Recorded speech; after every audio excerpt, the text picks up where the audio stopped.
There's a certain kind of silence you only hear when you're completely alone, miles away from civilization. No cars, no voices, no signal, just you and whatever else might be out there. I used to chase that silence.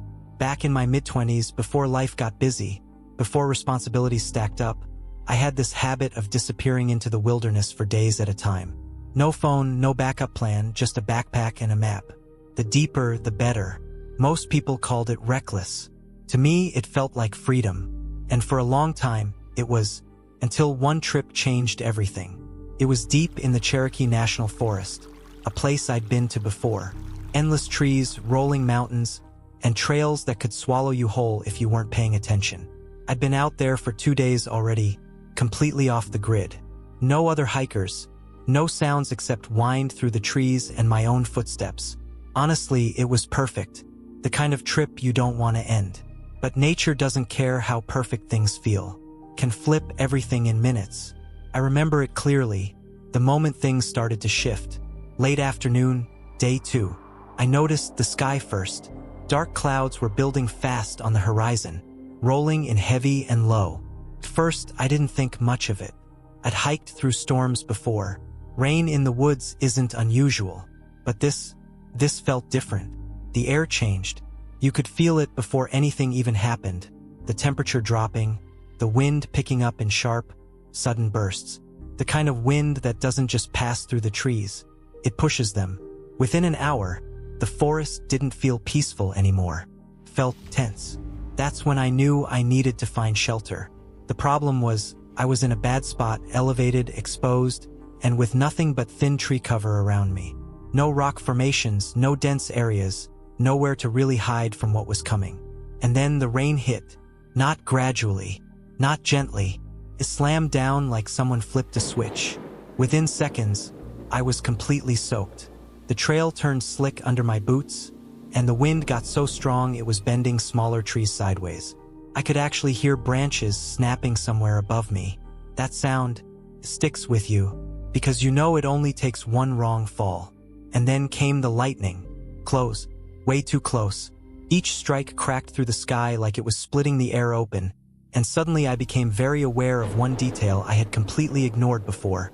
I was standing on high ground with a metal-framed pack strapped to my back. Not exactly a smart place to be. At that point, I wasn't hiking anymore. I was pushing forward, fast, scanning the woods on both sides of the trail, looking for anything that could give me cover. A dip in the land, a cluster of rocks, something, and then I saw it. At first, I thought I was imagining things. Through the rain and trees, just off to my left, there was something unnatural. A shape that didn't belong to the forest. Straight lines, dark edges, man-made. I stepped off the trail and pushed through the brush toward it, heart pounding. Not from fear, but from pure relief. Because what I found felt like a miracle. A cabin. Small, old, barely standing. It looked like it had been there for decades, maybe longer. The wood was dark and weathered, the structure leaning slightly like it had given up resisting time. But it was still standing. And right then, that was all that mattered. I didn't hesitate. I ran straight to it and shoved the door open.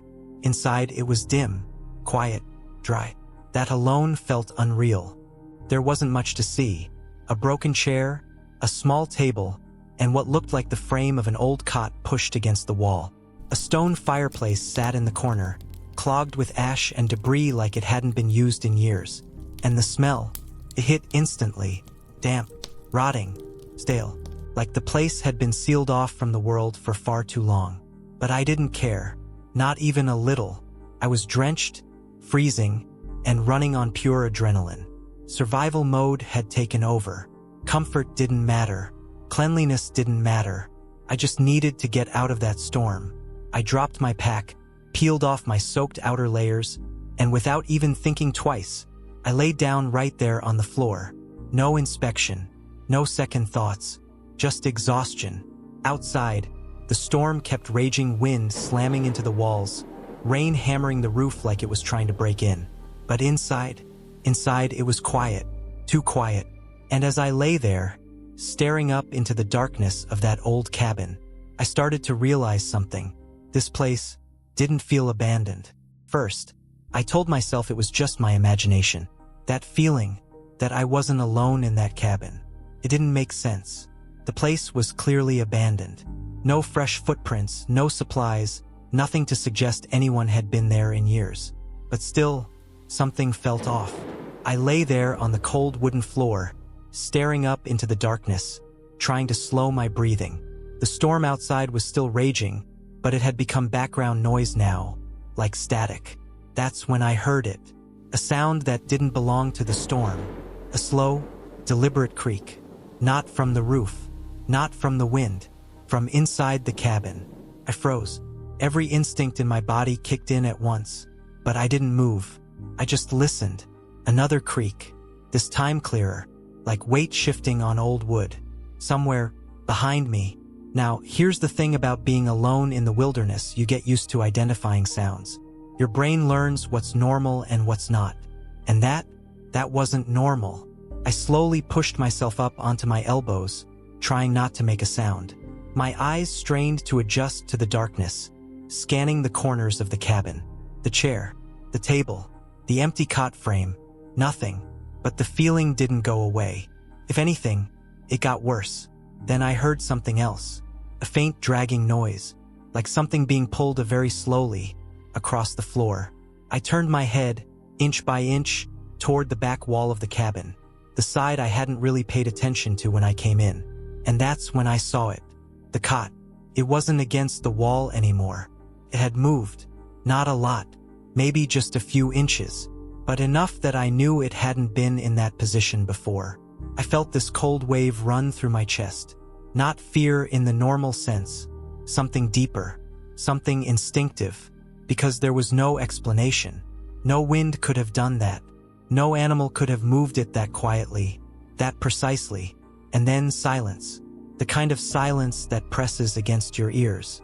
I didn't think anymore. I grabbed my pack, not even bothering to fully gear up, and got to my feet as fast as I could without slipping. Every second I stayed in that cabin felt wrong. Like I wasn't supposed to be there. Like something else was. I backed toward the door, never taking my eyes off that cot, waiting for it to move again, waiting for anything. But nothing did, and somehow that made it worse. I threw the door open and stepped back out into the storm. The rain was still pouring, the wind still violent, lightning still tearing through the sky, but none of that mattered anymore. I would have taken the storm over that cabin any day. I didn't stop moving for at least an hour. Didn't care where I was going, just needed distance from that place. Eventually, the storm started to ease, and I found a spot to regroup, shaking, soaked, and completely drained. And here's the part that stuck with me. I've been in dangerous situations before, real ones, weather, terrain, injuries, but nothing has ever made me feel the way that cabin did. To this day, I can't explain what happened in there. Maybe there's a logical answer. Maybe there isn't. All I know is this: some places in the wilderness aren't as empty as they seem.